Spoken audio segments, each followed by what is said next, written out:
Today's Intern Whisperer employer tip of the week is vulnerability. It is a good thing. It is defined as a weakness or some area where you are exposed or at risk. We think of it as a bad thing. It really is a good thing. Everyone has fears, and you can help the people in your culture create more inclusion by sharing what makes you human. Everybody, like I said, has fears. So diverse workplaces of today empower people to open up, to communicate clearly, and bring their full selves to the jobs. Being a vulnerable leader means that you're connecting with employees on a deep level and you build trusting relationships. So today's guest is Brian David Robinson. We got to make sure we have that middle name in there, who is the owner and founder of One Orlando Production. Hey, Brian, so glad to have you here today. Hey, how you doing? I am doing well. And I love the background. I can feel the vibes of Orlando Game Space coming right through Zoom. Oh, absolutely. Absolutely. Got some stuff going on the walls and all sorts of good stuff. Yeah, and we have that whole picture behind you. What's the name of the poster? Oh, that one's the one, Escape from New York. That was the big 1997 movie. It's pretty a lot of fun. I remember watching it back then. Oh, that's making us go back, and I don't know, what is that, like 20 years, 30 years? 30. Yeah, 97. Wow. Yeah, it's been a while. For sure. Our show is all about education, innovation, and the future of industries and jobs, in case you did not know that. So we always lead off and ask our guests, tell us 5 words that describe you and why those 5 words. It's a little bit easier if you either say the word and then why, or if you tell me all 5, I'm going to write it down and help you remember. All right. Well, 5 words. I would say the first one would be ambitious, and ambitious because I try to set, people always talk about not setting lofty goals, but I think you really need to set your goals extremely high, because even if you fall short a little bit, you're still way ahead of the curve. And if you just, you got to set the goal and then backtrace it. So we're starting today and how do I get there? And a lot of times you over exceed those goals because every day you're improving, getting towards it, and you're putting that energy out to get it. Next one is fun. I don't know. I like to laugh. I like to have fun when I'm working. I don't like to take myself too serious. Our office is located in the Orlando game space. And so plenty of gamers and offices, as you know, around, and I get to dress casual and have a good time. So yeah, I know I don't like to stress out, so I like to enjoy myself. Determined. My cousin said once that I was the most determined person she ever met. You just keep going, and if something doesn't work, you try something else, and if that doesn't work, you try something else, and you just keep going for it. Difference between a beginner and a master at anything, to me, is just that you've had more failures, more opportunities to learn. Yes, there are opportunities. That's key. Oh, that's right. I mean, I'm sure you got plenty of stories too. And they're mine, my stories, not like intern stories. They're actually mine. Like, oh, I wish I had known this. Oh, absolutely. I mean, I'm sure you got a great story. I mean, where you wouldn't be where you're at without them, None of us would be. 4, visualizer. I like to, I see things. So people, when I'm talking to them, they're like, you okay? And I just kind of zone out, but I'm visualizing what I'm talking about, whether it's the next scene, something that's happening in a production. We're talking about doing shot lists and stuff. I just kind of zone out and I see what it would look like. And then, start talking about it through there. And I also visualize what I'm trying to accomplish. So to me, I'm a very visual person, and I couldn't work the way I do without it. Mm-hmm. And the last one that is a you trait and a me trait as well is self-starters. You can't be an entrepreneur. You can't start a business if you're not a self-starter. If somebody has to drag you out of bed in the morning, if somebody has to push you to keep going, you're never going to get there. You have to be the one that's pushing yourself, and you have to be the one that, you see the dream, and you have to lead the team. And without that, you're not getting anywhere. Yep, I can totally relate to all of those words for sure. I thought you would have had one that said chef, because when I was on your Facebook page and I was Googling you to get pictures, I saw so many pictures of you in your chef coat. I didn't see the big, tall, fancy hat, but it feels like you're balancing something on your head. Can't cover this bald head, this sexy head. You got to You got to leave it. You got to leave it out there. Gotcha. Well, anyway, I was expecting food or chef or something related to food to be one of your 5 words. So that's okay. But so where did you go to college? If you didn't go to college, where did you go from school? And how did you get to where you are now? Because in the office, you've told me some really good stories. So I'm hoping that you'll do the same here. Okay. Well, let me touch base real quick before there on the chef thing. So, the reason why I don't have it listed, so to speak, as one of my 5 is because all those traits you need as a chef. And so a chef is a leader of people, not just a culinarian, so the title chef means that you're a leader, just like a general or anything else. And being a general, you're like a generalist. So you Mhm. have to be able to wear many hats and do many things. So to me, my martial arts students call me chef. My friends, most of them call me chef. So yeah, I'm used to that name, and it seems to stick. And while I am a chef, it's what led me to where I'm at and gave me all those traits. All right. So starting back at the beginning, what was your first college experience then? Well, for me, actually, what led me where I'm at is I grew up in upstate New York for a good part of my growing up. And the only thing to do in there is there's an Italian area and cook. And so all my jobs were cooking, pastry shops, restaurants, all of that stuff. And um, I was an athlete, but I took home ec and to hang out with the girls, as any guy could relate to. And I got an A, and I wasn't very good in school because I didn't know I was severely dyslexic, which challenged me. Everybody, read slow, and I have a hard time reading and stuff. And one of my big challenges. But yeah, he sent me to vocational school, half a day of high school, half a day of vocational school for cooking. I got an A. He said that's probably the only way you're going to graduate high school. And so I went for 2 years, got 2 A's, which was half my high school credit. And with that, my guidance counselor and my mother got me into the Culinary Institute of America in Hyde Park, New York. And that was my college, my chef school. And I call it the Navy SEALs of cooking back then. It was, I That was eight. school is really good. It's CIA, and it doesn't mean, Central Intelligence That's Agency. why I didn't say that like Yeah. that. I know. But I mean, I know I visited that school with somebody else that was going to go considering going there at the time. And I was so impressed. That is one of the best schools, I think, in the country you can go to. Oh, absolutely, if not the world. That and the Cordon Bleu in France is rated, always went back and forth back then between them, and then Johnson and Wales right in there as well, J&W. We always call J&W the other school. Oh, wow. Well, that is super cool. So you're from New York, and New York is known as the melting pot of all kinds of ethnicities, and there's so many places to eat. How many types of cuisine have you made, and what is your favorite one? I know that wasn't one of the questions I gave you, but again, I'm looking at your Facebook page and I went, this guy knows how to cook. You have all of these pictures of food. Oh yeah. Well, growing up in my family and also in the community, big Italian food, very traditional, very classical, very much, right from the old country, very, you know, um, very Authentic. original, yeah, authentic, original ways to cook. And so I became an Italian specialty chef between entrees and pastries as well. And then when I went to chef school, I fell in love with French cooking and really enjoyed it tremendously. And so I picked up French as my second. Although I cook all ethnicities, I've adopted Indian style cooking, and I'm known as the healthier choice chef, and I work with families and kids. And so to do that, to make healthy foods and all these wonderful flavors, I turn to each of the ethnicities. So when I'm looking at it, I'm looking at, here's an ethnic background. What kind of flavor profiles do they have? And when you go to Italy, when you go to France, when you go to any country, right? Even here, when you're going into any rural area, right? You're going to go in and you're going to find, like, okay, when you go to Italy, they're out there picking grapes. They're out there working in the fields. Well, they're making what I call peasant dishes. These dishes have to be hearty. They have to be flavorful, just like in our Midwest, if you will.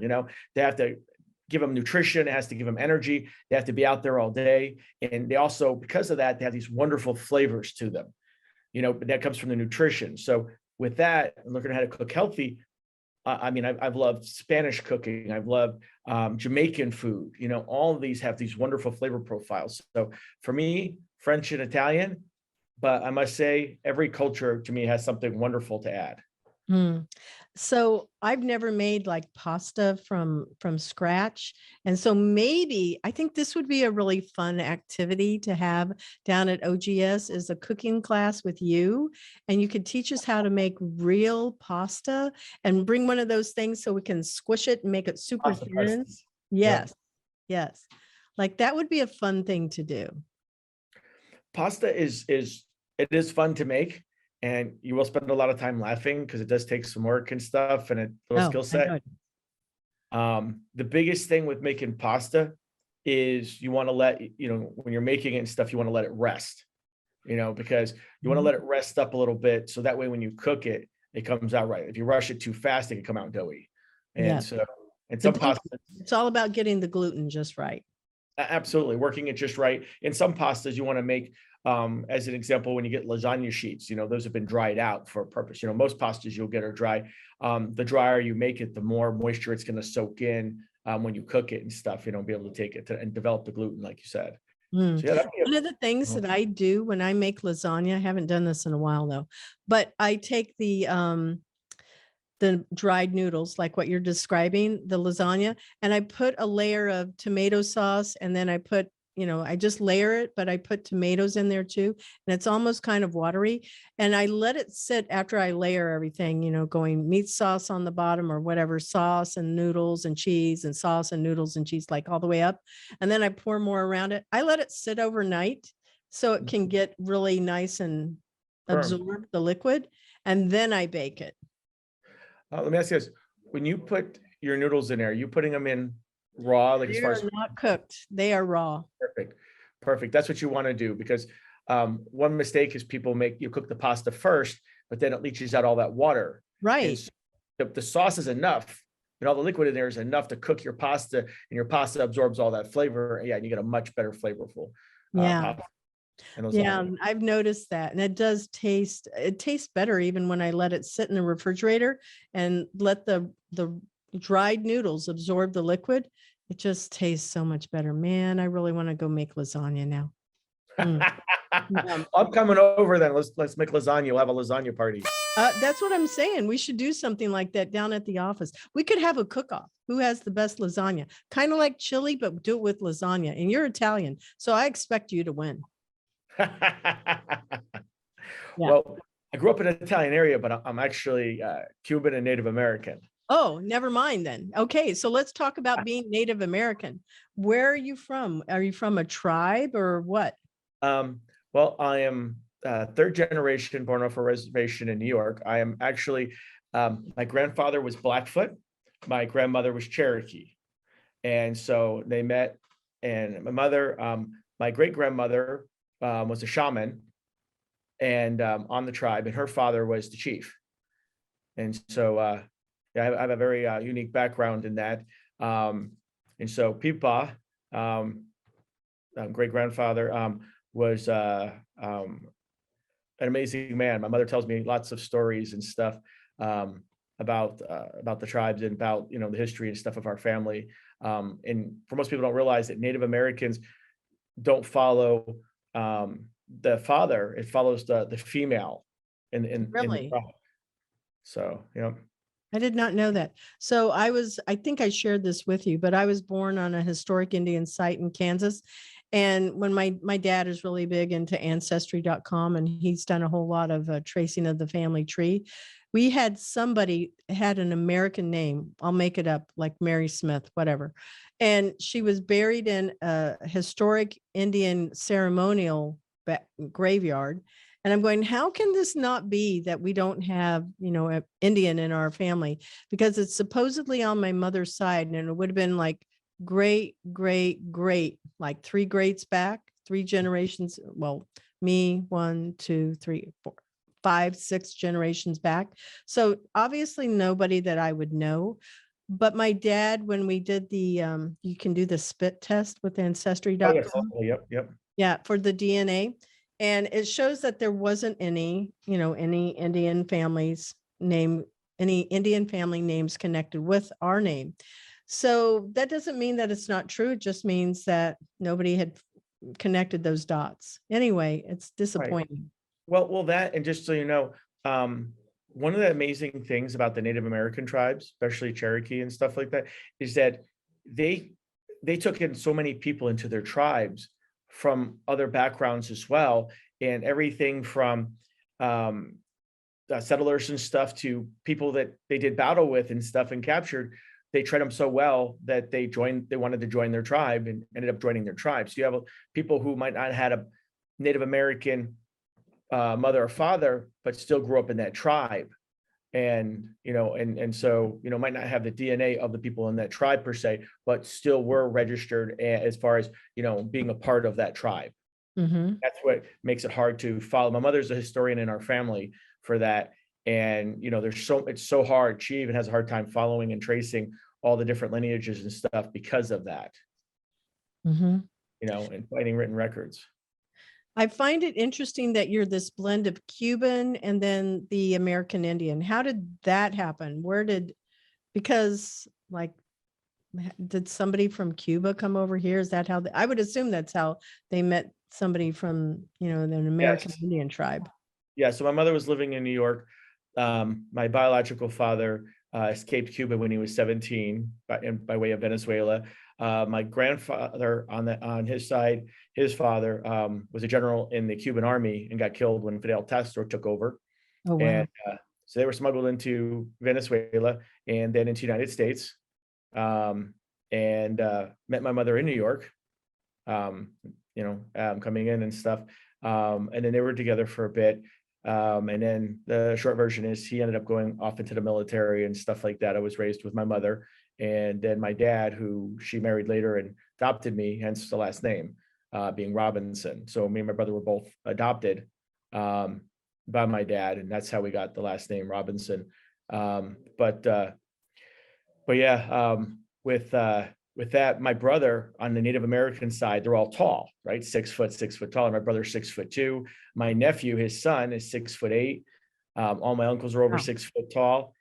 I'm 5'9", and I have light skin, and a smaller build. I take after the Cuban side, and I actually um, followed my heritage on the Cuban side just to look it up and everything. And it's really interesting. It goes my biological last name when I was born. My birth name is Juncosa, Juncosa, and that in Juncosa, Spain, is actually a town founded by our family line on Wow. that side, and it's on the east coast, northern east coast, near the coast of Spain. And I googled that, and in the 14th century, some of the family line moved to Cuba. And so, but in that town, if you see pictures of people, they look like this funny looking face right here. So, did you also ever get to meet anybody that was from your family that was American Indian? I Uh, I actually knew my great grandmother, so I don't think that's normal. I think most people are not that lucky to know, three generations, their parents, their grandparents, and great grandparents. But I did. Did you? yes, so Grandma Cahill, who had left the reservation, she lived in New York, and as a child, we used to go visit her. She lived to be, I believe, 99 years old. And so we used to visit her, little lady, and then my grandmother. Well, and on my grandmother's side, um, her mother was a shaman. My grandmother was a seer. She had psychic abilities and stuff. Things that she saw, she couldn't touch her hands. It passed on to my mother and myself as well. So we all have that trait, and which helps me actually in the martial art world. But that's another story. but Okay, well, we have time. but So I definitely want to talk about One Orlando, that your company, so we can absolutely. pull that one in. But this is a great conversation for sure. Oh yeah. Well, with that, I did meet, several people, especially growing up, we got to go and meet people and go to the reservation and so forth. In our family history on the Cherokee side, the government had moved us, our tribe anyway, because they found oil on the property and moved us to the springs, this area that ended up we find had natural springs. And when Pipa, our great grandfather, passed away, the government wouldn't allow the springs to be passed down in our family line because it was Native American, because they wanted to claim it, and so they claimed it after he passed away and took that as far off the reservation as well, moved us again. So those were unfortunate things, but and it is what it is. But as far as the seeing and stuff, I was training in martial arts since I was 14, and when I started taking kung fu when I was 20, 21 years old, I started learning about energy and chi and Chinese martial arts and internal qigong and all of that. And that really explained a lot to me, because I would grow up and, like, here's an example. In high school at 14 years old, I walked into an English class and I sat down, and about 2 minutes went by and a teacher was writing on the blackboard. And then all of a sudden, like that, I was literally back at the doorway, walking in again, and experienced the 2 minutes all over again. And so I had entered the doorway. For everybody else, it was like 100th of a second went by, but for me, 2 minutes went by from me walking in, sitting down, and it wasn't like a deja vu where people like feel like something. I actually experienced everything, like a metaverse, if you will. I just experienced everything going through all the way for 2 minutes, and then was back at the doorway, walking in and doing it again. And I used to experience things, and I still do things like that all the time. That comes straight out of the Matrix. Just to be I didn't see a cat walk by and freeze. So yeah, but I mean, that's the kind of stuff that you're talking about. People may say, oh, that sounds really strange, but like a world in a world, that's what we're talking about. Oh, here's a crazy one if you want to go on that line real quick. So I was working for Disney, okay, back when I was 20, 21 years old. And about 3 months earlier, because usually my visions happen 3 months in advance. I can usually feel and know when they've happened. And then I see them again. Well, I'm driving to Disney, okay, and my car breaks down, okay, and smoke out the back and stuff like that. The rings had gotten shot, and I had a Z28 at the time. People loved it and everything. It was a mint condition body, and it was an older car, but the rings had gone, and I couldn't afford to get it fixed. And this is what they told me at Disney. And previous to this, 3 months earlier, I had a vision that this happened, and that my car was in an airport hangar, like an airplane hangar type thing, a big hangar, and that I was against my car. And then another guy came up and talked to me and offered me money, and we switched positions where I was against the counter, and he was leaning against my car and offered me money for my car, and I declined and made a counter offer, and he accepted. And it was a weird dream to me. Well, 3 months later, that happens, right? Now here's the crazy part. So I didn't recognize it when my car had it, because I wasn't remembering it at the moment. And my car started smoking, and they towed it. And they towed it to, if anybody's been at Disney and has seen the shop that's there, it was like the size of an airport hangar. It was gigantic, okay, an airport hangar. So they towed it in there, and I didn't recognize it at first. And they told me how much it was going to be to fix, and I couldn't afford it. And so my roommate at the time said, hey, he knows somebody who collects those and might be interested in making an offer. But when I went in to meet him, like he was going to meet me there, and I went in to meet him, when I came in and he leaned against my car, all of a sudden I shot like, I don't know how to explain it, but it was an outer body experience. I literally went to the top of the roof of the hangar and looked down at myself and him make me the offer. And I made him the counter offer, and he accepted. And then I came flying back into my body, and I'm sitting there looking at him, and he makes, and I'm like, what the heck just happened? He makes me the offer, and I knew he was going to accept my counter offer no matter what I make, because like I knew what to make the counter offer for, because I'd already experienced it, and made the counter offer to him, and he accepted it. And it was just like I experienced things like that all the time. So I mean, to that degree, and I see a lot of things, and I not to keep going off on this tangent, but I've even had a crazier one where I had an out of body experience when I was riding my motorcycle, and I thought I was dreaming that I was flying over my apartment complex and I saw my motorcycle riding. And this was like about a year later, maybe or less. And I used to drive my motorcycle like a crazy person and, being a young guy and everything. And I saw my motorcycle and I wanted to be on it. And so I was flying behind my motorcycle and right behind my helmet, and my head goes through the helmet and I see this white tunnel, and all of a sudden I see my hands go into the hands. We go around the curve, a red hatchback car pulls out, the motorcycle gets laid down. I go right between the tires. My body hits in the midsection. I come up and hit it. And when I hit the side of the car like that, my body goes flying right over my bed. Like I was laying on my back, sleeping, which I never do. And I came flying over and I literally hit the wall, physically hit the wall and fell down the wall. And I got up. I'm like, what just happened? It's like, it was like one of those Doctor Strange moments. And I get up and look at my clock and it goes 5:59, 6:00. And I thought I had the craziest, wildest dream. And I went flying across my room and I'm like, what the heck happened?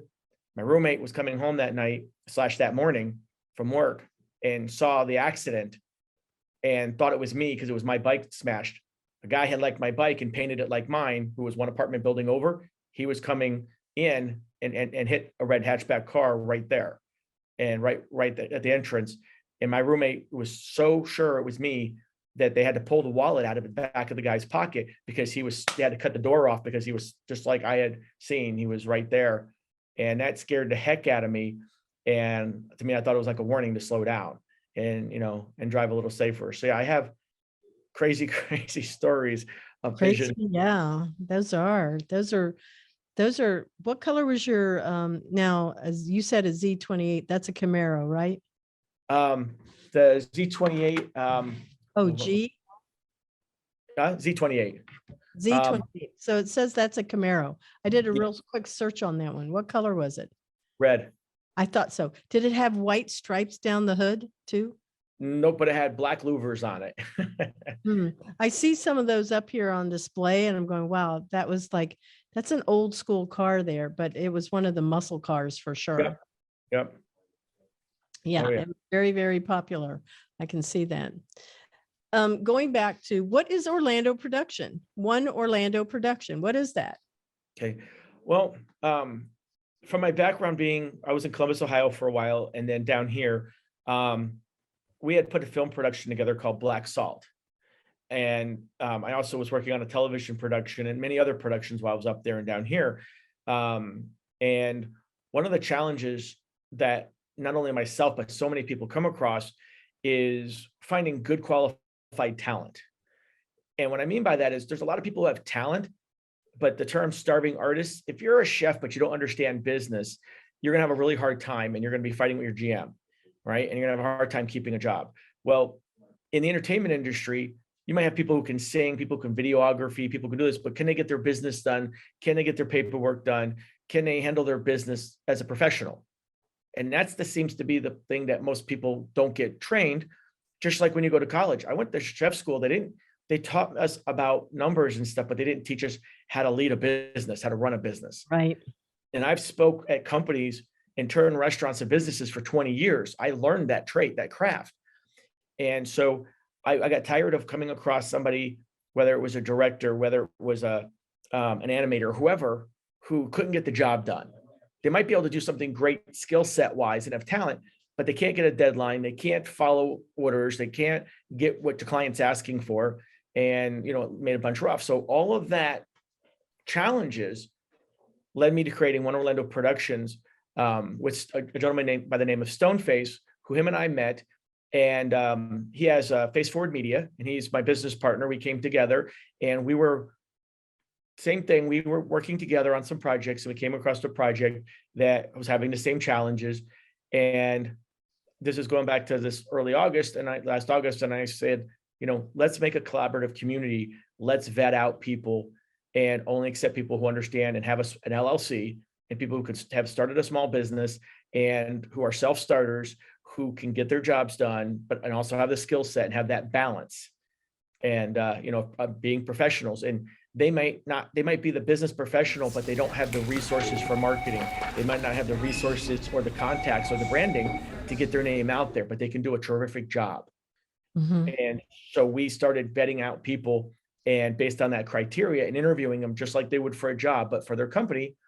And then this wonderful thing happened. A friend of mine, Wendy Cohen, she was in Orlando Game Space and she's a realtor. And I met her when I was turning a restaurant. And we met and had a great conversation. And she was here and she said, well, there's a group like that does gaming. And I hadn't heard of it because I haven't been in the gaming world that much, although I have been in it, but not to that extreme. And I came out here and met everybody and loved the concept. And I met with a gentleman named Chad, who and Yes. Kunal, and they interviewed me. And I said, we have a collaborative community we've started, but it's in entertainment in a different way, film and television and media, as opposed to gaming. And would you be willing to mentor us? And they interviewed me and had to see my background. And we went through an extensive, question and answer series. And, can I get my business done? I love the fact that can you add value to us and can we add value to them Mhm. and to the community? And that meant a lot. And I learned a lot in a very short time, just in the interview process. I was examining everything and learning as much as I could. And they welcomed us. And, we've been here since November. And I've just had a wonderful experience in time and I've learned hand over fist. And so we are currently doing a couple new projects, and we brought on, working on 2 television programs, a streaming series, in our collaborative community, which is fantastic. We have all this wonderful, amazing talent.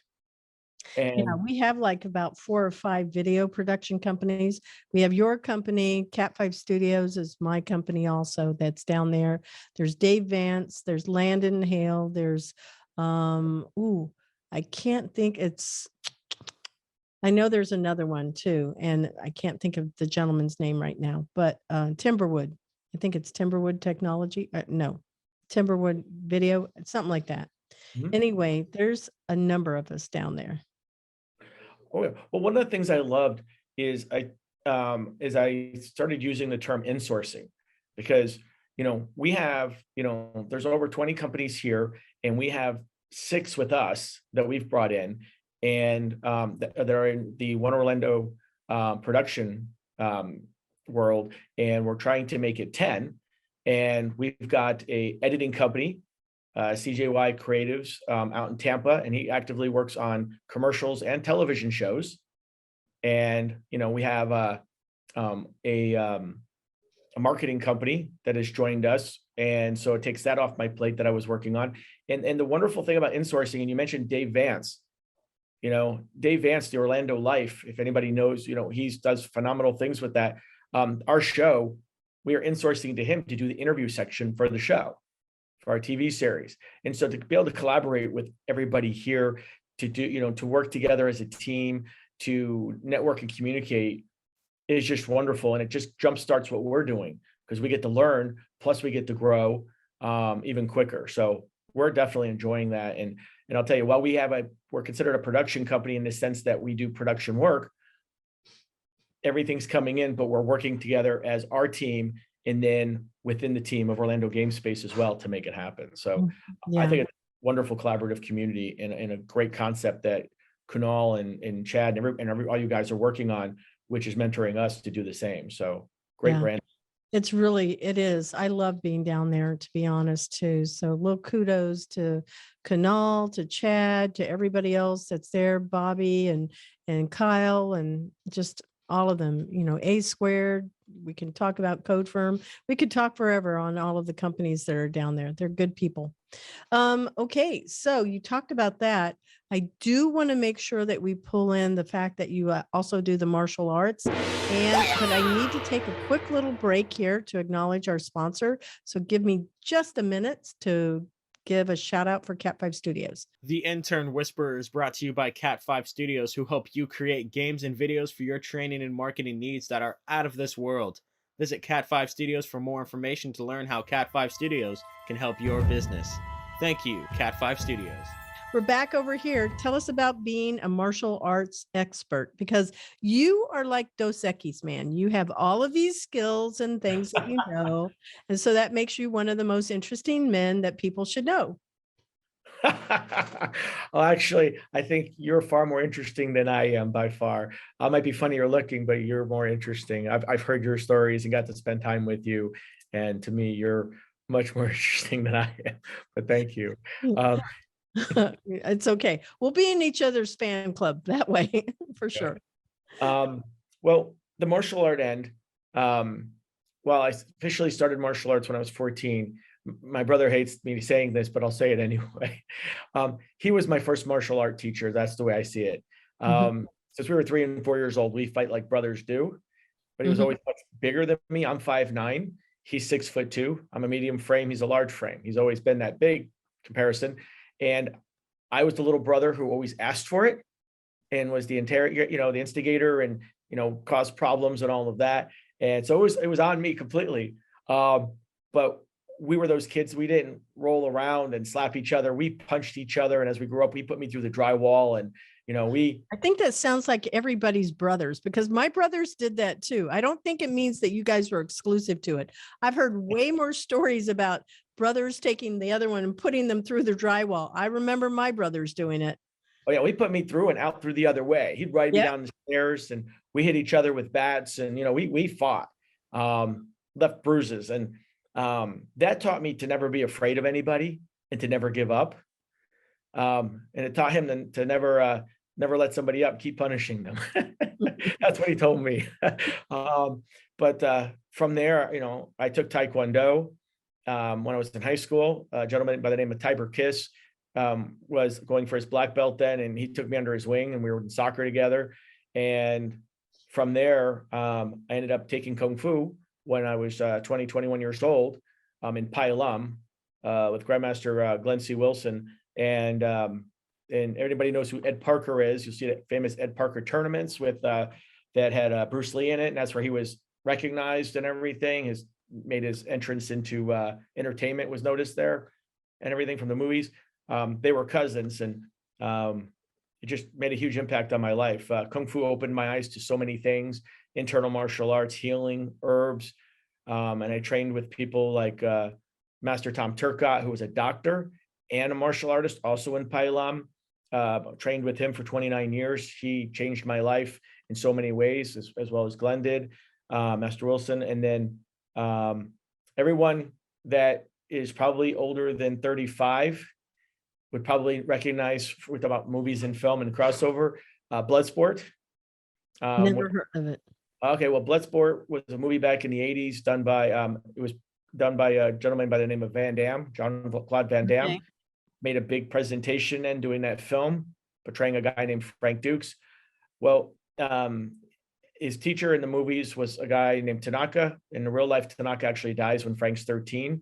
And somebody else who taught him, who learned from Tanaka as well, was a guy named Grandmaster Lawrence Day, who I met when I was 25 and 26 years old, and trained me. And I trained with him until he passed away about 10 years ago. Mhm. And him, and then somebody else who just passed away was Grandmaster Don Madden, who's the coach of the United States team. And I got to be and train with him as well for 20 plus years. So great mentors, great people. My martial art background went from me being very aggressive and hard style and short tempered to people understand Wing Chun and being more relaxed, calm in the moment, things like that. I got to do private security work because of it, private bodyguard work because of it. I got wonderful mentors in those areas. I got to train police and military, and Wow. compete. There's on- that Geico commercial, where they're asking the lizard. So like, Geico's 89 years old. He goes, do you mean like you think I'm 89 years old? And I'm sitting here thinking of everything you've done in your life. I'm going, gosh, you got to be like 250 years old because you have all of these different career paths that you've done. And it's just, I know that they're overlapping with each other, but it really is amazing. I think that the biggest takeaway from, what you've been sharing here is that, we're going to go back to those 5 words that you said back at the beginning, that you're ambitious. Definitely you're hitting that one. Determined, visualizer, self-starter, and fun. I think you've embraced all of those words in every single thing that you've been sharing here on the show so far. Thank you. Thank you. And it's kind of you to say that. For me, when I share things, I never honestly, people looked at me as the underachiever growing up. I barely graduated high school. I played But look, sports. you were a culinary master. So like that doesn't mean like we don't all fit in the same mold is the point, right? Right. Right. And for me, if I can say this, when my dad passed away when I was 18, right before I went into chef school, I almost failed out of chef school when I went in because I didn't know how to study. And I had to humble myself and ask some people how to study because one thing I thought of, my mother was raising my 11/12-year-old sister, right?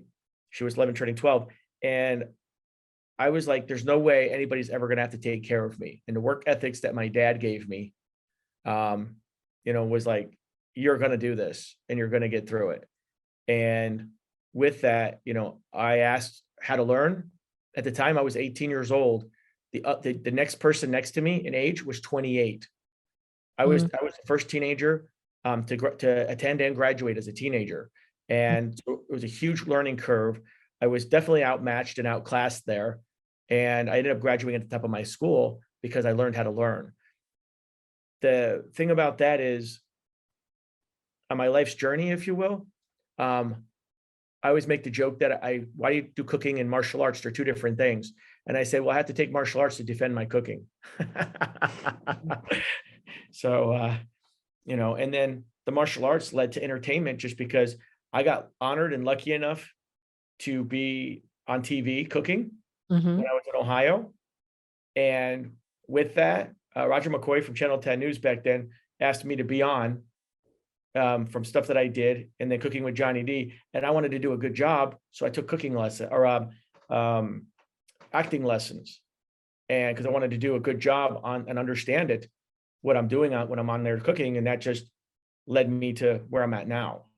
So yeah, just I didn't try to do all these things. I just kind of was inspired and just ended up doing them. So what are 4 ingredients that you can, because we're talking about chef stuff also, what are Yes. 4 ingredients that you can take and make something amazing, like on Chopped? Okay. These answers will probably surprise you because I can cook high-end foods and all this stuff. No, I've seen the pictures. I know you can cook anything. Honestly, I'm sitting there going, no, you are definitely going to have some serious cooking in the office now that I've seen all of that stuff that you can do. I'm going, no, he's been holding out. Yeah, well, I'll give you 3 of my favorites. My first favorite is hot chocolate. Anybody who knows me knows I don't really drink coffee unless it's coffee con leche. So for me, hot chocolate. So if you got milk and cocoa, put caramel in there for the sugars and some Baileys. Phenomenal hot chocolate. There's one with 4 ingredients. Another one that I started making for kids, my healthier choice stuff, is called a power wrap, and that is a flour tortilla, peanut butter, and trail mix. And you also want to throw some sliced bananas in there or something, or the dried bananas in the trail mix. That's delicious. You wrap it up. You don't have to refrigerate it. You can eat it all day. It has fast and slow sugars, fast and slow carbs, so it builds your metabolism, keeps you full. And the last one is, and this is for the higher end foodies, is a seedless watermelon. And you cut it into a cube like a steak, and you press it, okay, to get a lot of the water out, and it becomes meatier. And then you take an English cucumber, which is a seedless cucumber as well, and you slice that lengthwise with a peeler, and then you wrap it around, looks like a present. And then you put balsamic glaze over the top, going across, beautiful. And you can put it on the bottom beforehand or on top over it, and you have this beautiful present. You got this meaty, healthy flavors, and with the natural sugars of the balsamic glaze and everything, and that is a fantastic, fantastic appetizer. And for anybody who's vegetarian will love it. I want that. I want you to bring that in, and I want to make that now. You're killing me with all of this really good stuff. Well, we are going to be doing a YouTube channel here as well for cooking and for food and information about healthy food. So I'll bring you in. You could be my right hand all the time. You know what? I think that's a really great idea. I love that idea so very, very much because we could have, it be cooking with, everybody from the office. And we could say, okay, what is your favorite thing that you would want to make? Honestly, it would be really hard for me because I would either pick lasagna. Okay, I'm going to pick that one. Or crepes. I love making crepes. And I would pick the dessert ones for sure. Those are so exquisite. And then if I was going to pick one other thing, I don't know. Probably I make these vegan or veggie meatballs. I think Mhm. I would pick those. Yeah, that's what I Very would say. Yeah. All right. So we're closing in here and I'm going, we have not covered anything like what I had thought we would be accomplishing here, but That's that's because you're with all. me. Yeah, well, the show always goes in any direction that it wants to go. I don't try to make sure that I follow that, but what are your goals for 2022? Because you have a lot of things that you're doing here. You have, your one Orlando production, you're pulling together a community of people in video, you do events, you also cook, you also are involved in nonprofit, you also have these things that you do over on the side, like, your martial arts and then your teaching. So what are your goals in 2022? What have you not done that you're trying to add to the list? Oh, you've done your homework. Wow. You've wow, you really know. Well, I listen to you also, though. You think I'm not listening to you, but I am listening to you. No, you're a wonderful listener. You are, and you're great, at sharing resources and communicating too. It's absolutely love you. Okay, so for 2022, a lot of goals. Um, for those who don't know, um, so 2.5 years ago, I was in a car accident, and I'm still got my stuff, and I'm still recovering from that. So to be much healthier, and to get my fitness, all the way back is definitely important to me. Getting rid of a lot of the pain and stuff is so health has got to be at the top priority. Right. Um, that's tremendous. The nonprofit, since you brought that up, Healthier Choices for Hungry Child, healthierchoicesinc.org. We have two friends of mine, Alyssa and Mike, are actually coming down tomorrow, and we're going to go through the process. I am still going to be on the board, as well as one of my good friends, Austin St. John. But I'm going to be a spokesperson and board member, and they're going to be taking that off my hands to help take it to the next level, helping us do programs and stuff for Healthier Choices. So it's going to allow me to bring resources, but take the day-to-day running of the operation off my hands. And that I've been praying for that because COVID really made it rough on us for that. Mhm. And so for that, the next is we have Renee Ruiz, who is the former Mrs. America, and we are right now entering pre-production phase. By March 6th, we're going to be in full production for her TV series, Rehab Rescue Promise, Pain to Promise is what it's called. And so we are going to be doing not only the TV series, but she has a whole bunch of things that she's gone through, and she wants to create basically an Angie's List app, but for people who wanted to go through, or not wanted to go through, but ended up going through them and their families through rehabilitation and stuff of some kind of addiction. And so with that, she wants to be able to offer these resources and everything to help people. I didn't realize that, that was a hard thing to vet out and find. And so that is definitely a huge undertaking. And then my YouTube channel is huge for me to do because people have been asking for a long time, and I have a different take on how I do it. I don't just teach about, well, I teach about how to cook food, prepare food, which most people don't do. They teach recipes, but I teach about making healthier choices and vetting out products and so forth. And then for martial arts, I recently rejoined Pailam, the first martial arts system that I was with Master Glenn Wilson. And I'm doing some coaching for the children there. I love working with kids and doing some teaching and stuff like that while I'm getting myself back, back to up to Rehab. speed. Yep. So what is one piece of mentoring advice that you would like to pass on to our listeners? Wow, one piece of mentoring advice. I'm going to say, if there's a piece of mentoring that I can give, it's that if you're got a creative talent, while you're developing that, understand and develop the business language, the business style, understand that. So that way, if you don't have that, somebody else is going to be running your business for you. You're not going to understand what's going on. So you definitely need to have the business side. And if you're a business person out there and you have that business side, then understand how to speak the artistic language so that you can get a lot of clients and so forth, and really bring it forth. Because I remember I had a scholarship, full scholarship to Cornell University. And when I got out of chef school, I was so worn out that I didn't go and I didn't know what to go for. My brother said, well, what about business? And I'm like, when would I use that? No. Now you're sitting there going, oh yeah, if I could eat those words, that would be my spaghetti. And I very transparent. I do not have a business degree. I did not go to school for business. No, but you can learn off of the internet now.